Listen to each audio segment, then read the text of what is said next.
हरे कृष्णा कृष्णा कृष्णा हरे हरे, हरे राम राम राम हरे हरे। अभी हम चल पड़े हैं इस्कॉन की गौशाला, तो वहाँ पे हमारे प्रोजी का लेक्चर है, तो अब वहाँ पर जाके मिलते हैं। और आज अभी हमें छोड़ने आ रहे हैं हमारे साथी। आपका नाम क्या है? योगेश। योगेश हमारे साथी हैं आज, और मेरी पूरी पूरी टीम बैठी हुई, देखो पूरा परिवार बैठा हुआ मेरा। यस, और ये पुष्टि डायरेक्ट प्रभु माता जी, और मेरी भारत सरकार ये रही। तो अभी चल रहे हैं हम यहाँ पे, तो जा रहे हैं अभी गौशाला। अभी गौशाला दिखाएंगे इसको। तो वीआईपी मूवमेंट बहुत रहती है यहाँ पे संडे को, तो हमारे इस्कॉन में और क्या वृंदावन में वीआईपी मूवमेंट, जलाध्यक्ष क्या, सीएम क्या, सब आते रहते हैं। आइए चले भैया, चलो। तो ठीक है, अभी आपको मिलता हूँ मैं वहीं पर ही।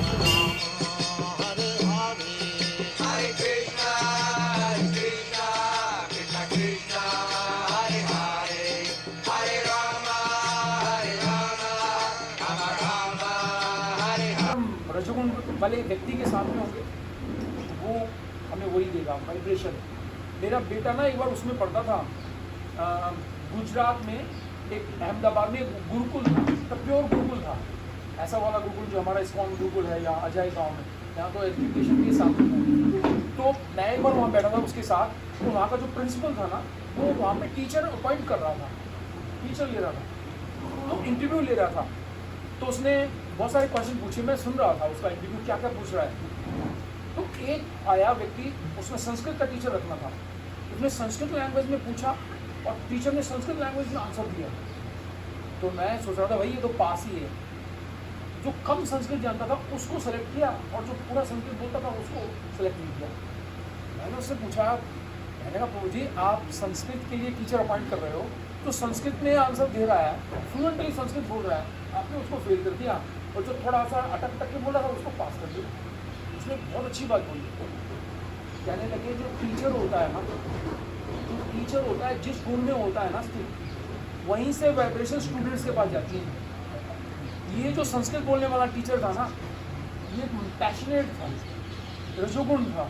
ये बार बार मुझसे एक ही बात पूछ रहा था, सैलरी कितनी होगी। और जो दूसरा व्यक्ति था कम संस्कृत का ज्ञान रखता था, बट वो मोड ऑफ गुडनेस में था।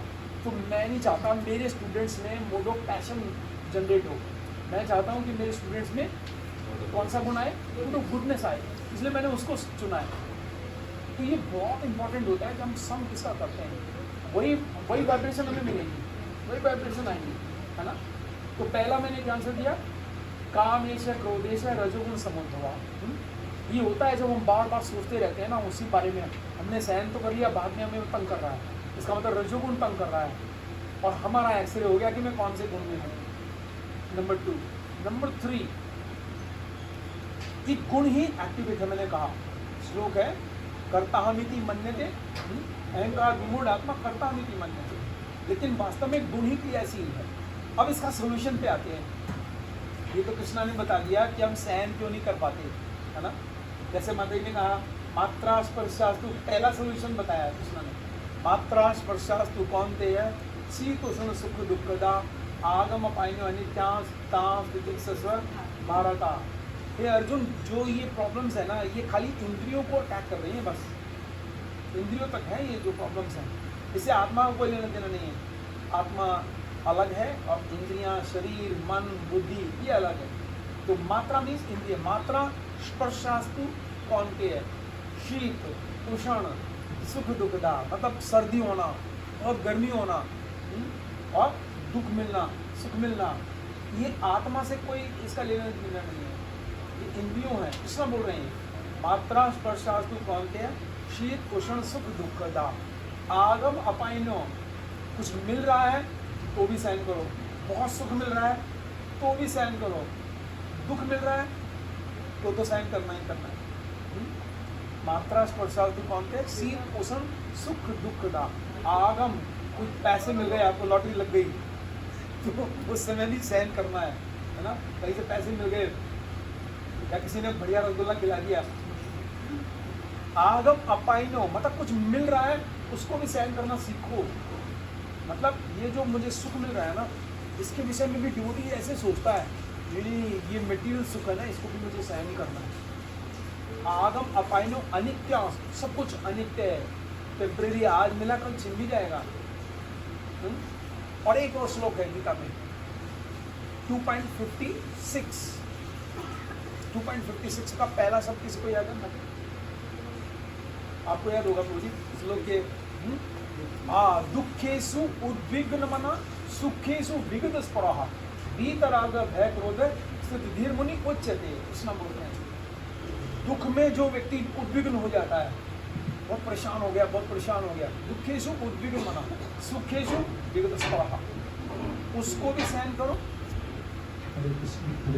उसको भी सहन करो और इसको भी सहन करो। तो कृष्ण कह रहे हैं क्या? दुखेषु उद्विग्न सुखेषु विगत स्पृह वीतराग भय क्रोध स्थित धीर मुनि उच्यते। तो वो व्यक्ति मुनि है जो व्यक्ति दोनों कंडीशन में, यस बोलिए, व्हाट सीट इज वेटिंग। नहीं आप बोलो कंटिन्यू। तो पहला सॉल्यूशन क्या हुआ माता जी? क्या मैं सहन करना है? कृष्णा बोल रहे हैं जो केवल कहाँ तक जा रही है? मात्रा स्पर्श पाते, उसी प्रश्न को कंटिन्यू कर रहे हैं। एक और सॉल्यूशन दिया है कृष्णा ने, एक तो हो गया 214, आप याद कर लो पक्के वाला। एक जगह और भी कृष्ण ने कहा है, अनित्यम असुखम लोकम एवं प्राप्य भजस्व माम। दूसरा उपाय है टॉलरेंस का। पता होना चाहिए ये अनित्यम है, ये जो जहां भी मैं हूँ, आज सुख है कल दुख भी होगा, कल दुख है तो आज सुख भी होगा, अनित्यम। और पता होना चाहिए असुखम, ये संसार असुख है, यहाँ पर सुख नहीं मिलना, यहाँ पर मिलना ही वही था। ये तो लकीली पता नहीं भक्तों की कृपा से कुछ हमें सुख मिल गया थोड़ा, है ना। अनित्यम असुखम लोकम इमं प्राप्य भजस्व माम, बस भजन करो। एक पक्का सॉल्यूशन भी देते हैं कृष्णा लास्ट, कि ऐसी स्थिति हो जाएगी आपको कभी कोई फीलिंग होगी नहीं होगी, और जब आपने जो टॉलरेंस दिखा दी ना, फिर रात तक आपको वो प्रॉब्लम नहीं क्रिएट करेगी। जैसे हरिदास ठाकुर जी 22 बाजारों से ले जा रहे हैं, पीट रहे हैं उसको, है ना। और हरिदास ठाकुर क्या कह रहे हैं? हे प्रभु, ये लोग नहीं जानते, ये जो मुझे पिटाई कर रहे हैं ये लोग नहीं जानते, इनको बहुत प्रॉब्लम्स का सामना करना पड़ेगा, मैं तो आपका भक्त हूँ, मैं तो खाली नाम जप कर रहा हूँ, ये लोग नहीं जानते, इनको प्लीज क्षमा कर देना। जो घोड़ों से पीट रहे हैं उनके लिए बोल रहे हैं। और भगवान श्री चैतन्य वहाँ खड़े हैं सुदर्शन चक्र लेके। अगर किसी ने नहीं देखा हो तो ये फिल्म भी है, बहुत सुंदर बनाई है विराज महाराज ने, देखिए मुझे हरिदास ठाकुर, अरे मुझे यूट्यूब पे उपलब्ध है, देखो बहुत सुंदर बनाई है हरिदास ठाकुर फिल्म, देखना। उसमें गिरिराज महाराज हिंदी में भी बोलते हैं, शुरू में नंबरिंग जब आते हैं हिंदी में बोलते हैं। तो उसमें भी महाराज ने बहुत सुंदर दृश्य दिखाया कि माता बोल रही है बेटा तेरी जान ले लेंगे, ये तुझे मार डालेंगे, और वो घोड़े से पीट रहे हैं, और भगवान जो बने चैतन्य वो खड़े हैं ऐसे कि अभी मैं इन जल्लादों के सर घर से अलग कर दूंगा। लेकिन भगवान असहाय हो गए हैं वहां पर। भगवान कह रहे हैं कि मैं हरिदास ठाकुर जो प्रेयर कर रहे हैं ना, मैं इनको इंपॉर्टेंस दूंगा। हरिदास ठाकुर कह रहे हैं प्रभु इनको क्षमा कर देना, ऊपर हाथ करके हुए हैं, ये नहीं जानते कि ये मुझे पीट रहे हैं तो इनको कितना नुकसान होगा, प्लीज प्रभु इनको क्षमा कर देना।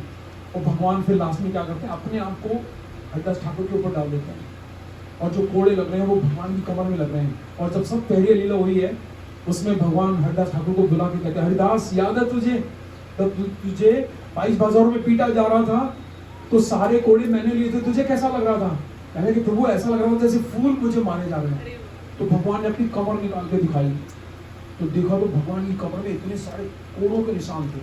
हरिदास ठाकुर चिल्ला चिल्ला के रोने लगे, बाप रे मेरे लिए भगवान ने इतना सहन किया। तो इतनी भी लेवल आ सकता है कि व्यक्ति पूरी तरह टॉलरेंट हो जाए, पीट रहा है उसके लिए प्रार्थना।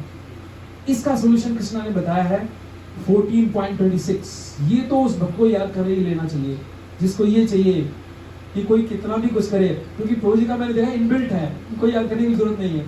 क्या है इस संसार में इसलिए देने के लिए सब कुछ जॉली, कोई कुछ भी करे इनबिल्ट। क्या है वो श्लोक? यो माम व्याधिचारेण भक्ति योगेन सेवते से गुणान समतीताम ब्रह्म भूयाय कल्पते। ये है असली सॉलिड आंसर कृष्णा का, एकदम पक्के वाला। यो माम व्याधिचारेण, अब आपको पता है कि मुझे जैसे मान लो वृंदावन आना है इस ग्रुप यात्रा में, और रास्ते में देखिए प्रॉब्लम्स तो होगी ना, लेकिन हमें जाना कहाँ है? वहां प्रभु जी का लेक्चर मिलेगा, भले एक दिन लेट आए हो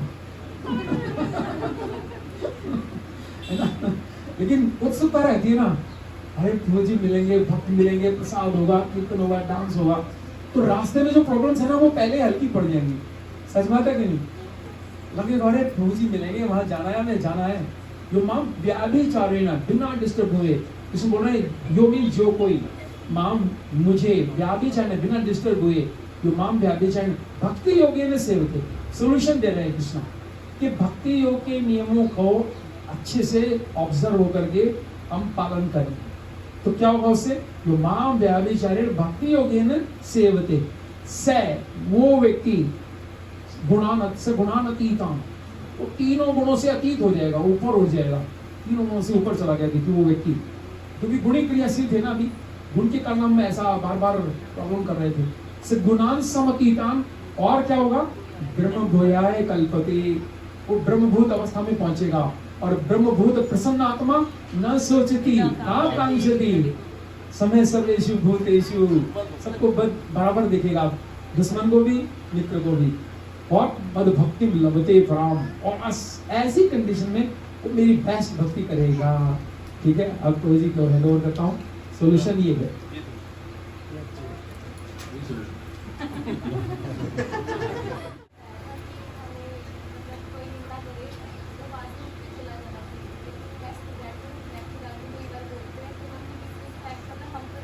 ओके, तो कभी ऐसा हो गई स्पीकर वो लेक्चर आ रही है तो एंटी हिंदू है, अब तो बकर बकर कर रहा है, अब क्या करें? तो भगवान ने दो कान दिए, एक कान से लो, दूसरे कान से निकाल दो। इस स्टडी का नाम क्या है हमारा? इस कान से लें और इस कान से निकाल दो, और मुख पे मुस्कान। ठीक है, तो कहीं ऐसी चीज होती है, वहां बैठना होता है और इग्नोर करना होता है उसको। That's it.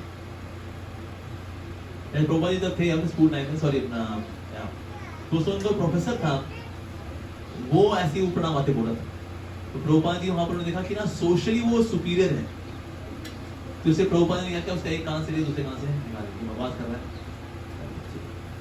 तो कई लोग ऐसे भी करना पड़ता है, उसमें ड्रामा करना पड़ता है आपको, as if you are listening, as you are not listening. हम लोग जैसे हरिद्वार गए थे ना, तो हमारा योगा का कैंप था, और वह योगा बड़ा अच्छा कराते थे वो हमको बाबा जी, लेकिन सिखाते थे मायावाद।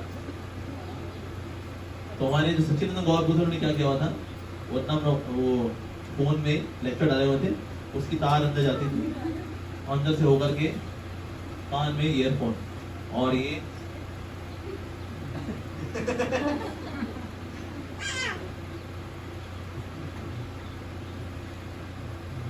एक शब्द नहीं सुनते थे वो। और यहाँ हमने लेक्चर सुनाया, प्रभुपा जी लेक्चर सुनाया 2 घंटा। तो ये बात मेरे को पता नहीं लगी थी, मेरे को 8 दिन पता लगी है। मैं तो 8 दिन से माया बात सुन रहा हूँ यार, आपको घर नहीं पड़ता, कहता मैं सुनता रहा हूँ, ये है राज। इसलिए ऐसे लोगों को सुनना ही होगा। मैं सुनता हूँ हालांकि, ताकि निंदा वालों को पक्ष पता लगे, फिर बाद में उसकी यूट्यूब में धज्जी उड़ाएंगे उसकी। इसलिए मैं तो निंदा पूछ सकता हूँ, सुना बेटा, फिर उसके नोट्स बनाते हैं, फिर शाम को मेरा दो के साथ बैठते हैं, चलो भाई इसका बारूद इकट्ठा करें इसको उड़ाने के लिए, तो हम ये नाम करते हैं। तो इसलिए हमारे ऊपर है, लेकिन आप जस्ट इग्नोर, दैट्स इट। और यस, हाँ बताइए बात, यस पहले पूछा था, एक मिनट, हाँ बात पहले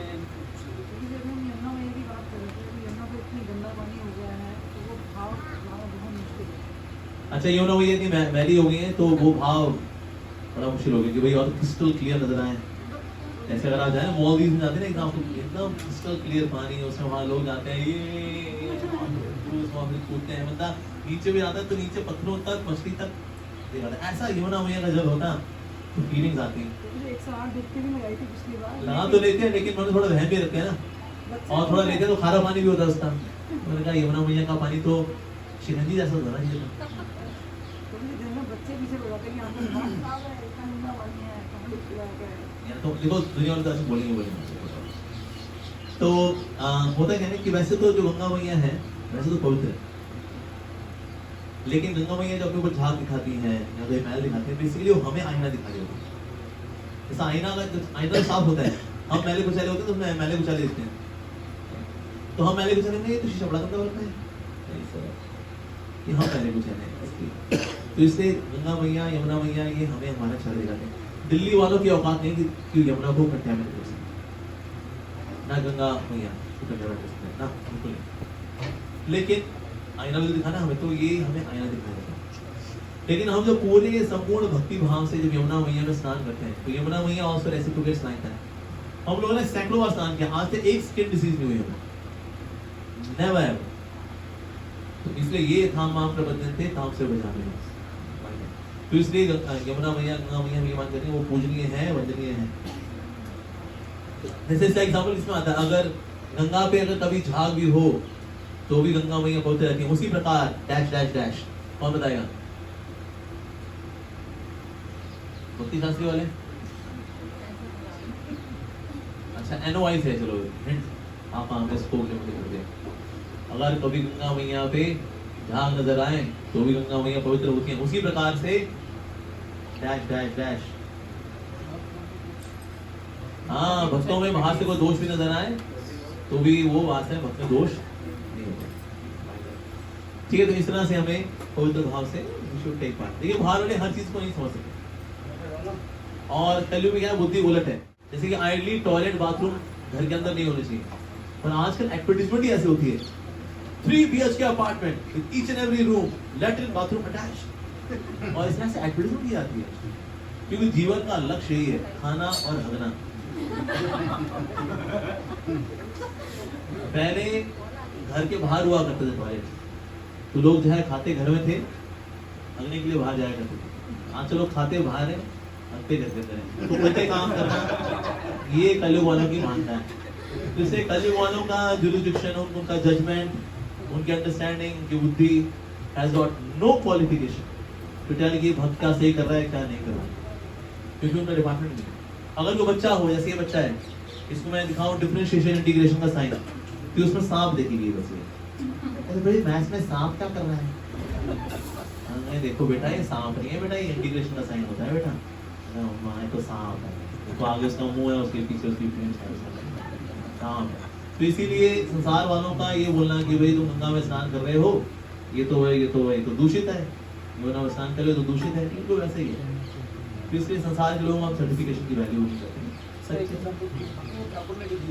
भक्ति ठाकुर भी लिखते हैं कि अगर आप गंगा में स्नान कर रहे हो और आगे से कूड़ा अगर कुछ करकट ऐसा बहता आता है ना, कभी कभी बहुत ज्यादा पानी छोड़ा जाता है तो पेड़ पौधे ऐसे बहते आते हैं, तो भक्ति ठाकुर लिखते हैं कि अगर आगे से कुछ बहता हुआ आ रहा है तो आप ये नहीं कहोगे अरे गंगा में तो बहुत कूड़ा कचरा, मैं नहीं स्नान करूँगा। हम उस समय क्या करते हैं, तो अगर कुछ बहता आ रहा है तो हम उसको हटा करके और फिर गंगा में डुबकी लगाते हैं।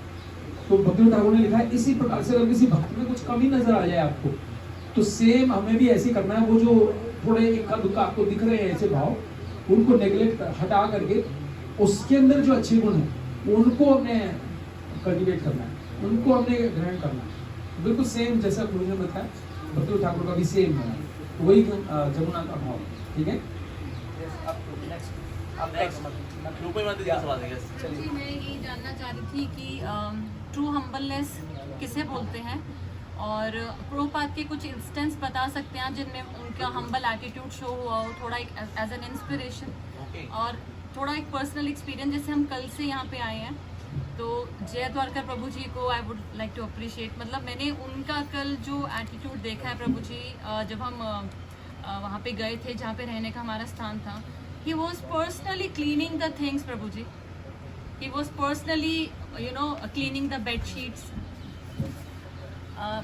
जय द्वारका प्रभु जी was cleaning the bed sheets अपने। मैंने प्रभु जी आपको सच बता रही हूँ, मैंने ऐसा नहीं कभी देखा, मतलब मैंने बहुत देखा है टॉयलेट भी, टॉयलेट मैंने आंखों से देखा है। उनके जो लेडीज के शैम्पू के सेशे होते हैं ना, किसी ने मतलब नहा के धो के वहीं थ्रो कर दी, तो बस पिकिंग दैट अप। मतलब प्रभु जी बाथरूम में जो प्रभु जी, हम रात को ना माता जी और मैं सो नहीं पा रहे थे, ये सोच के कि ऐसे कैसे किया जय द्वारका प्रभु ने, मतलब कैसे इनकी मेंटरशिप है, कैसी ट्रेनिंग होती है इस्कॉन में। हमें नहीं पता ब्रह्मचारी ट्रेनिंग कैसी होती है, बट उनको देख के we couldn't sleep, we were contemplating on that again and again कि ऐसे हम शायद कभी बन ही नहीं पाएंगे। हम अपने घर की सफाई कर सकते हैं, हम बहुत प्राउड फील करते हैं कि हम अपने घर को साफ रखते हैं, पर जो कल जय द्वारका प्रभु को हम देख रहे थे ना प्रभु जी, तो हमने विचार बनाया वहाँ नहीं रहेंगे, हमने वहाँ रहेंगे नहीं।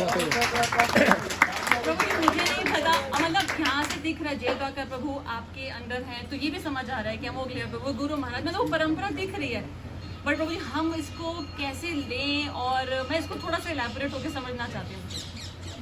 मतलब प्रभु जी ये माइंड में बार बार ये आ रहा था कि वो किस तरह से अपने आप को उन्होंने प्रिपेयर किया, कैसे माइंड सेट किया उन्होंने। देखिए उनका नाम पड़ा है जय Dwarkadas, means glory of Dwarka. तो हमारे द्वारका मंदिर की ग्लोरी है वो, तुम्हारा नहीं सोच के नाम दिया है, तो नाम और नाम ही बेहतर नहीं है, ठीक है जी। बाकी हम सोचे मेरी मेंटरशिप में देखिए मैंने कुछ नहीं करता है गाँव के साथ, मैं तो आवारा आदमी हूँ, मैं तो यूट्यूब में यहाँ घूमता फिरता हूँ। ये सबके साथ ऑफकोर्स ये वैष्णव के सानिध्य में रहते हैं, प्रभु जी असित प्रभु जी और वैष्णव हमसे सीखते हैं। एक्चुअली बताऊँ ऑनेस्टली स्पीकिंग, मैं इन लोगों से इंस्पिरेशन लेता हूँ because they are learned, they are intelligent, they are very skilful, talented. और बाहर होते तो भाई चार्टर्ड अकाउंटेंट नहीं आती, भाई ये ऐसे वाले चार्टर्ड अकाउंटेंट नहीं रहे, ये अच्छे स्कोर के साथ पास करके चार्टर्ड अकाउंटेंट बने। मतलब कि सोचिए जो प्रदीप प्रिया की कंपनी में उनकी प्रोसेसेस पे जो झोल हो रखा था, वो कंपनी को जो स्ट्रीमलाइन कर दे, वो वैसे वाले चार्टर्ड अकाउंटेंट। तो इसलिए सोचिए तो materially also very qualified, spiritually भी ही is very very qualified. So इसलिए क्योंकि ना माता जी उनका जो ज्यादा वो मेरे जो मैंने ऑब्जर्वेशन है वो देख करके, उनका ना सीखने का बहुत अच्छा स्वभाव, is very very desperate for learning. और उन्होंने ना कुछ अपने हीरोज बहुत बढ़िया चुने हुए। ये वैल्यूज जो पता है कहाँ से आती है, हमारे गोपी भाव से आती है। गोपी भाव जो है हमारे दिल्ली एनसीआर के पूरे दुनिया में ब्रह्मचारी ट्रेनिंग के नंबर 1 व्यक्ति हैं, पूरे ब्रह्मांड में नंबर 1। तो ऐसे गोपी भाव प्रभु का जो भाव है वो उन्होंने आत्मसात किया। और प्रभु जी जिस तरह से डाउन टू अर्थ हैं, ग्राउंडेड हैं, साफ सफाई करते हैं, वैष्णव सेवा करते हैं, तो वही वैल्यू जय द्वारका प्रभु ने एक्चुअली गोपी भाव से ली। बाकी क्या है, वो स्क्रिप्चर्स को बहुत स्क्रूटनाइज नहीं पढ़ते हैं, उसमें से जो लेसन्स हैं उनको बहुत अच्छे से पढ़ते हैं, तो ये भी बहुत बड़ा कारण है।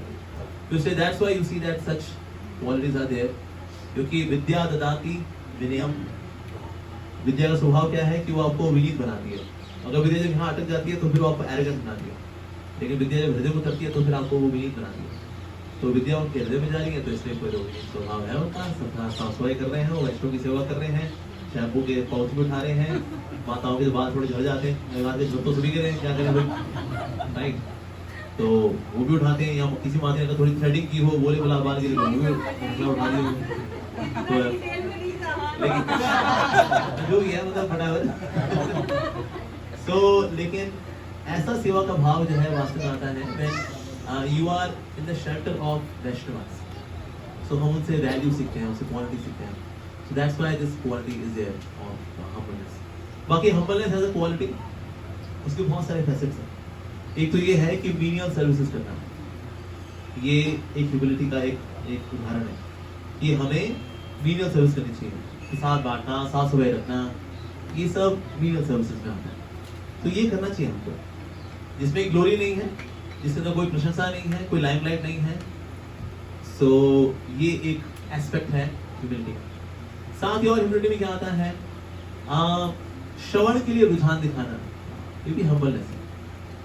जब हम सुनने के लिए उन्मुख होते हैं, यानी कि हाँ अपने आप को उससे व्यक्ति से इतनी समझ रहे हैं, तो भी तो श्रवण करने का स्वभाव है, तो इसीलिए ये भी हम्बलनेस का भाव है। अपने गुरुजनों के आगे खुद को बेवकूफ मानना, अज्ञानी मानना, ये भी विनम्रता का भाव है। सेवा के लिए आतुरता दिखाना, ये भी विनम्रता का भाव है। सेवा के लिए आतुरता, कैसी भी सेवा, और उसमें ये नहीं कि मेरा साइकोफिजिकल वाले नेचुरली सेवा होगी तो करेंगे, और मेरे साइकोफिजिकल वाले नेचुरली सेवा नहीं है, देखिए मुझे अगर कोई और मिल जाए तो अच्छा नहीं। तो हम हर प्रकार की सेवा करना, irrespective of my own nature, ऐसी सेवा करने का जब भाव रखते हैं, दैट इज आल्सो हम्बलनेस। साथ ही आपको जो फीडबैक दिया जाता है, आप उस फीडबैक को स्वीकार करते हैं, अगर आपकी गलती ना हो, ऐसा मॉर्निंग में जैसे जरूर को समझ का example, that's also humbleness. Yes, अपने आप को डिफेंड नहीं करना, ये हम्बलनेस है। इंद्रियों के वेग को झेलना, ये भी हम्बलनेस है। अपमान को सहना फिर भी सेवा में लगे रहना, ये भी हम्बलनेस है। तो हम्बलनेस का सिर्फ एक कलर नहीं है, हम्बलनेस के बहुत सारे कलर हैं। तो इसलिए उनमें ये कलर ध्यान देखते हैं, जय द्वारका प्रभु में manifest हो रहे हैं and I have personally seen him getting transformed क्योंकि मैं तो उनको day 1 से मैंने देखा है. Actually he was about to join full time Ramakrishna Mission. So फिर हमने कहा भाई कहाँ जाएगा रामकृष्ण मिशन में, वहाँ तो he'll be utterly frustrated. तो हमने कहा वो तो टंगड़ी ढूंढू ऑर्गेनाइजेशन है, वो तो उसको दूसरा नाम पड़ा है मुर्गी मिशन, वहाँ तो गहरे कपड़े वाले भी कर लेते हैं. तो then he understood यार बात तो सही है. फिर वहाँ आना, भक्तों से मिलना, सेवा में इन्वॉल्व होना. आज ये जो रिवाइव वैल्यूज है इसकी फाउंडेशन, इसके रूल्स, इसके प्रोटोकॉल्स, इसके Q&As, इसका क्विजेस, इसके वीडियोस को कब कैसे लॉन्च करना है, कैसे हम इसको आगे लेके चलेंगे, इसकी मार्केटिंग, इसका सब कुछ आज तक अभी तक लिखा है तो जय गौरव लिखा है. नाउ बिकॉज ऑफ शास्त्रिक स्टडीज, क्योंकि वह संस्कृत भी सीख रहे हैं, साथ में शास्त्र भी पढ़ रहे, तो इसलिए now it is very taxing Sanskrit पढ़ना. तो इसलिए नाउ ही हैज टेकन, पर एक्चुअली सारा स्ट्रक्चर खड़ा करके ऑटोमेट करके उन्होंने आगे पढ़ा है कि प्रभु जी अब हो गया. पर शुरुआत का जो समय होता है ना वो बड़ा डिफिकल्ट होता है किसी भी ऐसे ऑनलाइन कोर्स को लेकर जिसमें हमें कोई एक्सपीरियंस भी नहीं है. तो उन्होंने इसको सारा स्ट्रीमलाइन किया. तो आज रिवाइविंग वैल्यूज जो चल रहा है हमारे यहाँ तो लेक्चर देकर खाने पीने के लिए निकल जाते हैं, पर एक्चुअली उसमें जो टेक्निकलिटीज हैं, कब कहाँ कौन सी क्या चीज़ फंसेगी, व्हाट्सएप पे कैसे लिंक जाएंगे, ग्रुप्स कैसे बनेंगे, कौन से अकाउंट में लिमिटेशंस होंगी, बिजनेस अकाउंट में क्या लाभ होगा, व्हाटएवर इट इज. तो ये सब एक्चुअली उसके पीछे एक आई वुड से डीप समाधि रही है उनकी, जय द्वारका प्रभु. तो आज कई रिवाइविंग वैल्यूज का जो लाभ लेने वाले हैं, well the credit goes to Jay Dwarka प्रभु. और कहीं पर कुछ भी अगर झोल होता भी है ना, अगर उसको लेके तुरंत ही is very proactive as well कि प्रभु जी ये करेंगे, ऐसा दिक्कत होगी, वहाँ करेंगे तो ऐसे अच्छा रहेगा. He is always thinking on as well. और उनकी हेल्थ का भी मतलब हेल्थ उनकी बहुत अच्छी रहती है. आप देखा दूल्हे बदला ही है, सलाद वलाद ही खाते हैं बेचारे. वो हमारे से पराठा वाला इंसान तो है नहीं, वो वेरी सिंपल. सो खान पान भी उनका सिंपल ही है. सो मैं तो देखता हूँ आज भविष्य में in future Jai Dwarka Prabhu would be part of शास्त्रिक एडवाइजरी काउंसिल ऑफ ISKCON. तो ये मेरा विजन उनको लेकर के, इसलिए मैं पूरी फैसिलिटी देने का प्रयास करता हूँ जय प्रभु को. लेकिन मैं सिर्फ ये करता हूँ, आप यहाँ पर आप ऐसा कर सकते हैं, पर मेहनत तो उन्हीं की होती है ऐसी सारी की सारी. और यहाँ पर भी वो आए हैं जो आज भी उनका मतलब खाने पीने का कुछ नहीं पता कहाँ कुकिंग हो, because he need some special medicated diet. पर यहाँ पर आए भी हैं, अरेंज भी कर रहे हैं, साफ सफाइयाँ भी कर रहे हैं, मैनेजर भी कर रहे हैं. So that's wonderful. तो ऐसे एग्जांपल्स हमको चाहिए.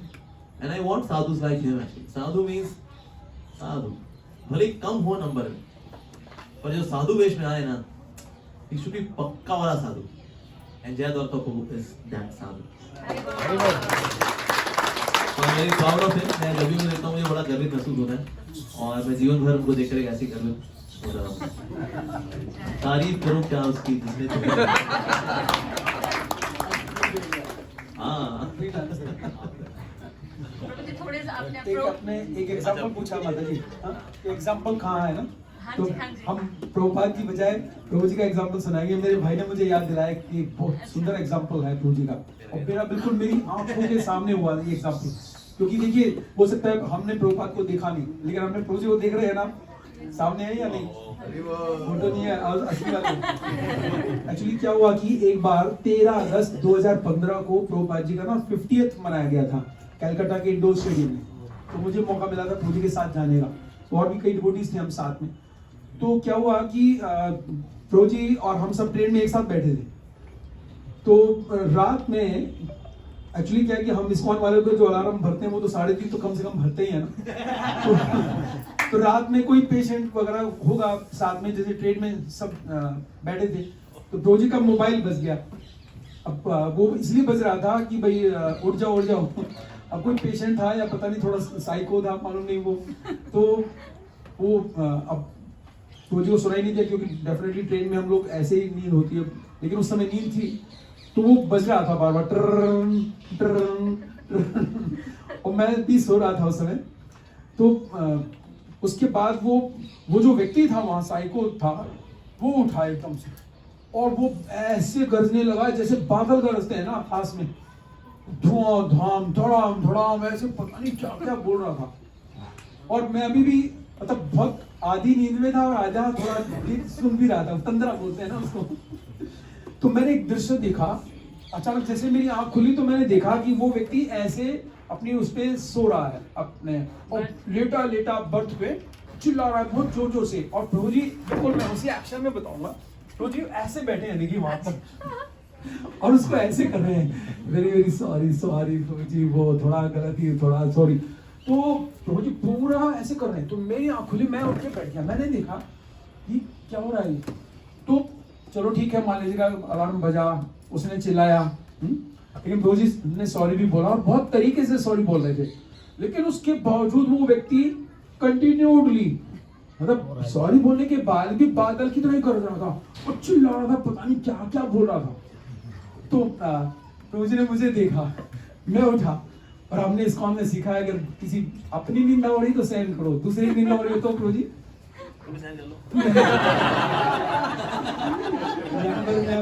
सहमत नहीं हूँ।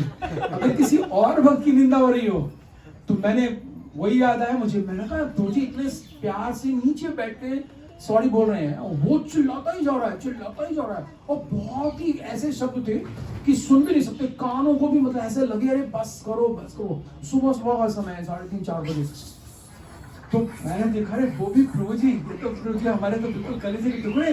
मैं उठ के ऐसे भागा, मैंने कहा मैं देखता हूँ इसको। हमें ऐसे आपको देखना चाहिए पता क्या हुआ, इतनी सुंदर बात बोली प्रभु जी ने कि मैं जो मुझे गुस्सा भी आया कि ऐसे चिल्ला रहा है व्यक्ति, इतनी सुंदर बात बोल दी जो जीवन भर याद रखनी चाहिए। और जैसे माता जी ने कहा कि कोई एग्जाम्पल है, यस एग्जाम्पल है ना। प्रभु जी ने मुझे पकड़ा, उसको नहीं पकड़ा। जैसे जगाई बताई लीला में होता है। मुझे पकड़ा और मुझे एक बात बोले, बहुत ही मीठी बात बोले। देखिए अगर आज हम ये बात भी सीख कर चले गए ना तो आपका यात्रा में आना सक्सेसफुल है। अगर आपने नहीं सीखा फिर यात्रा में आना सक्सेसफुल नहीं। प्रभु जी ने मुझे कहा देखो प्रभु जी ऐसा है, साधु लोग ना, साधु की ड्रेस में ना वैसे ही बदनाम है हम लोग, समझ रहे ना। हम साधु लोग, क्योंकि उन दिनों में ज्यादा साधु ना ज्यादातर जेल में जा रहे थे तब। प्रभु जी ने कहा देखो साधु लोग ना पहले से ही बदनाम है, और अगर ये तो खूब चिल्ला रहा है बोल रहा है, अगर हमने गलती सीखी है, लेकिन अगर हमने कुछ भी थोड़ा रिएक्ट किया ना तो और बदनामी ही जाएगी बाहर। तो देखो साधु, दो साधुओं ने मिलके, एक बेचारा पेशेंट है या पता नहीं कौन है, तो ऐसे जो है उसको पीट दिया, या पीटा नहीं कम से कम, या उसको हाथ भी लगा दिया तो बदनामी हो गया, डांट भी दिया। तो हम लोग कुछ ऐसा करें कि ये चिल्ला रहा है ना, इसको चिल्लाने नहीं, और वो सुन रहा है। देखिए वो स्थिति क्या है, यानी मताई सुन रहा है, नित्यानुभव तुझे बचा रहे हैं। उसने मुझे भी दिखा के तो बहुत क्रोधित होके आ रहे हैं, और वो सुन रहा है सब बातें कि जिसको मैं बोल रहा था वो मुझे बचाने के लिए बोल रहा है। तो वो व्यक्ति भी चुपचाप ऐसे करके सुन रहा था, क्योंकि हमारे साथ में और भी डिबोटी थी, वो भी आ गए। तो प्रभु जी कह रहे हैं कि देखो पहले से ना साधु की ड्रेस बदनाम है। प्रभु जी हम लोगों को इस समय पे ना इसको कुछ बोलना है और मानने का, और वो बाकी तो सोचना ही नहीं बिल्कुल भी। हम कुछ ऐसा करके जाएं ताकि ये व्यक्ति कम से कम जीवन भर याद रखे कि कोई साधु मिले थे। और एक्चुअल में मोबाइल खाली अलार्म बजाए, हमने कुछ वैसे सॉन्ग तो नहीं बजाए थे। तो ये बात हमें इस यात्रा से लेके जानी है। और माता जी ने ना example, yes right in front of, बिल्कुल हमारे साथ में प्रभु जी ने करके दिखाया, इसलिए मैं इनका फैन हूँ। मैं हमेशा बोलता हूँ जब हमारे इंट्रोडक्शन में आते हैं ना तो मैं बोलता हूँ, आपने खैतान फैन का ऐड सुना किसी ने? क्या है खैतान फैन का ऐड? नाम ही काफी है। तो नाम काफी प्रभु जी का इसलिए है, ऐसा नहीं कि खाली प्रभु जी थोड़ा जोक सुनाते तो इसलिए नहीं, डेप्थ भी उतनी, गहराई भी उतना, तो दिखा जीते भी उसी भाव में, तो करके दिखाया ना। देखिए एग्जाम्पल, और आज तक में मुझे करना को याद है। अभी 2015 की बात है, अभी 2023, 8 इयर्स बैक, आज भी वो घटना याद है बिल्कुल आंखों के सामने। और हमने अपने ऊपर अप्लाई करना है उसको कि अगर हमारे साथ ऐसा हो तो हमें क्या करना चाहिए, ठीक है ना। ये एकदम परफेक्ट एग्जाम्पल है। प्रभुपाद की तो बहुत सारी सच्ची बड़ी बुझ गई है। हाँ सब ऋषि माता जी जानते, ऋषि माता जी नहीं, वो तो जानते होंगे। उनके पतिदेव ऐसे आर्मी ऑफिसर रहे और मतलब तगड़े वाले, मतलब कब बंदूक लेके चढ़ जाएं ऐसे वाले। पत्नी तो भक्त हो गई, तो भक्त नहीं बनते, और वाली कभी कभी जो है चढ़ाया भी करते थे कभी कभी।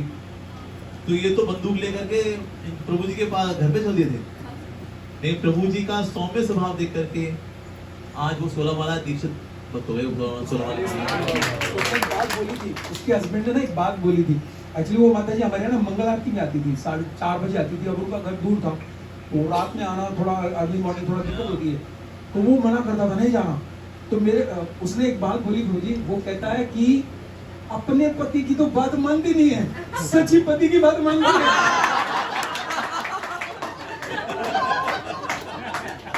क्या बात।